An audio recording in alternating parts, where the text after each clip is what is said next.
Aubrey, why is speaking part three so difficult?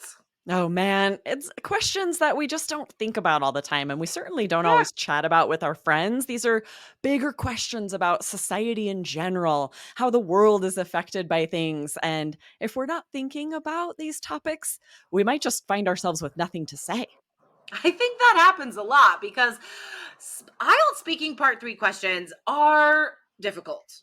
That sometimes they can be a little bit easier, like what are the advantages of living in a city? But sometimes they can be real hard. And we're going to show you a simple three-step structure, a template, if you will, for answering any speaking part three questions. Because if they throw something at you that is really difficult, guys, you need something to fall back on. You need a backup plan to get you through any part three answer.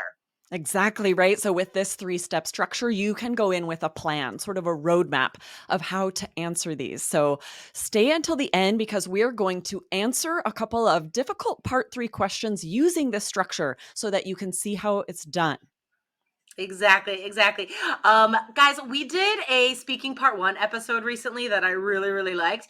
So go back and listen to that. Scroll up. It's IELTS Energy episode 1416. Don't let boats ruin your IELTS speaking score. Aubrey and I gave you sample band 9 answers about boats. Another weird topic. So that was about part one. Scroll up and listen to that. Hit follow so you don't miss another episode. But let's get into part three. We thought about this today because we got an interesting student question. Yes, this question was from Sabrina. I'll read it.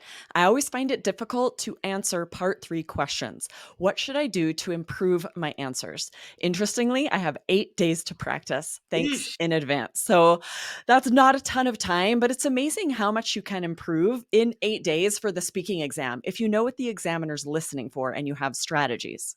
For sure, guys. So we're going to explain the template and then we'll give you some examples at the end of the show. So let's get into this. The first thing that you should say, because you have to start speaking right away, right? You can't have silence.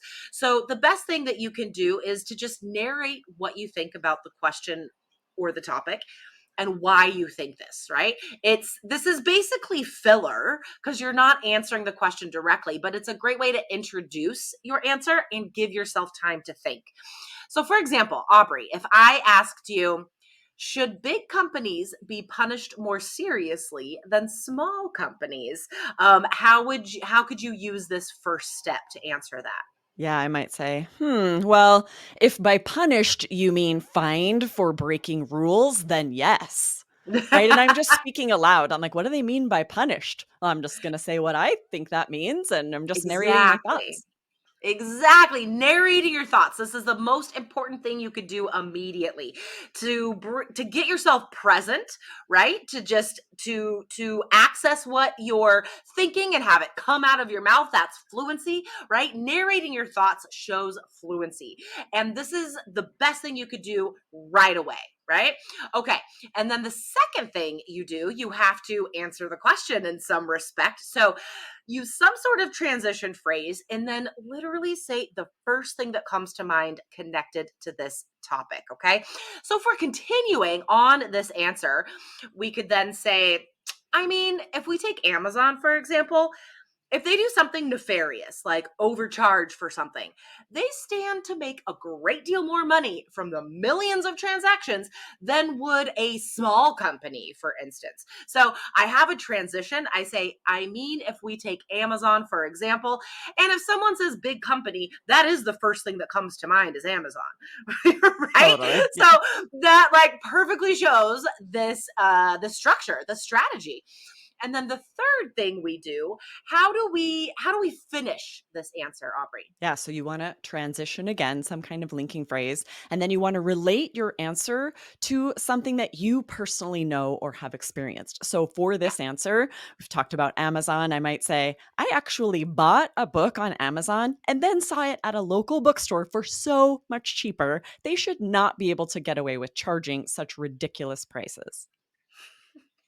I wish books were You know, cheaper in it's rare bookstores that than that's on the case. Amazon. That might happen on eBay every now and then. Something's $400 because it's rare, it's not printed I know. anymore, maybe. So you see, guys, even in that example, like it's not super accurate or true, right? Because I mean, I don't think this is actually going to happen a lot, that you're going to see something that's more expensive on Amazon than in the real world. That doesn't matter.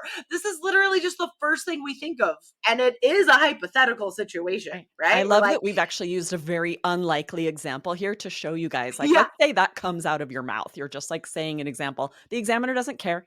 The examiner's listening for this interesting vocabulary. They heard you say nefarious and they're very impressed. And I they know. can't prove that you didn't overpay for a book on Amazon. They're not concerned about Exactly. that. They're listening for No. the language you're using.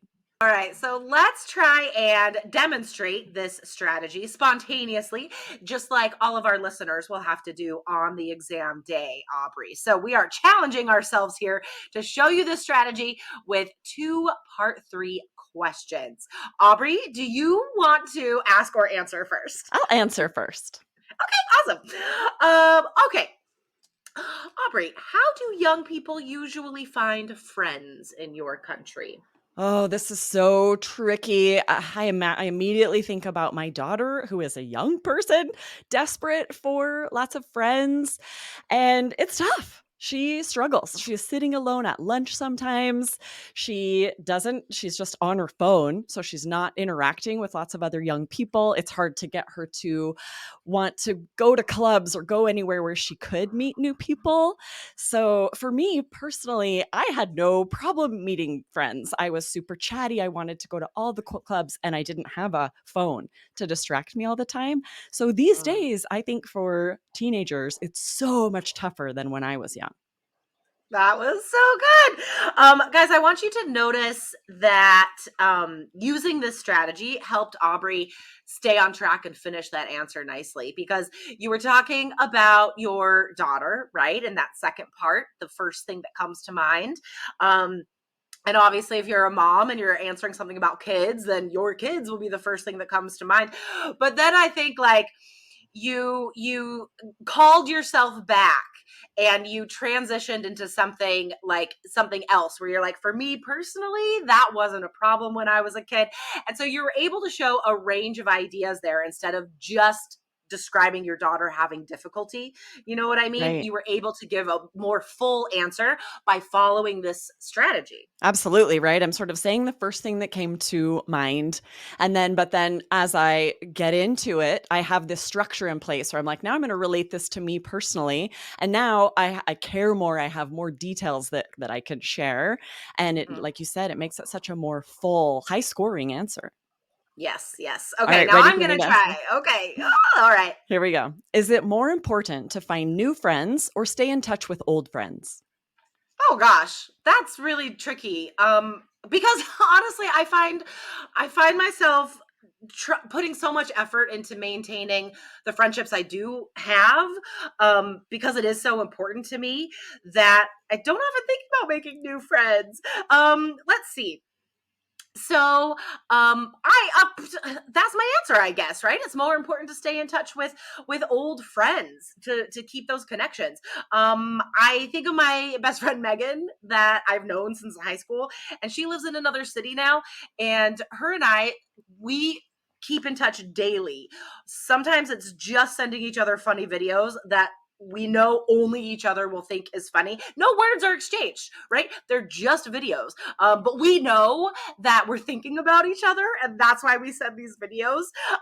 So I'm gonna say that I feel cared for and supported when friends keep in touch with me. So that definitely is more important than making new friends. Nice. I loved kind of following, tracking as you were using this strategy, because as you're first narrating your thoughts, then you're sort of planning on going to step 2 and you realize, wow, that brought a really good answer out of me. And so you're like, I guess that's my Right. answer really. Like as you're narrating your thoughts, you're realizing, okay, I've got the answer for this, but it wouldn't really be enough potentially to just stop there, but because you had Right. this three-part strategy, you were able to like move on to the next step and share a lot more interesting details.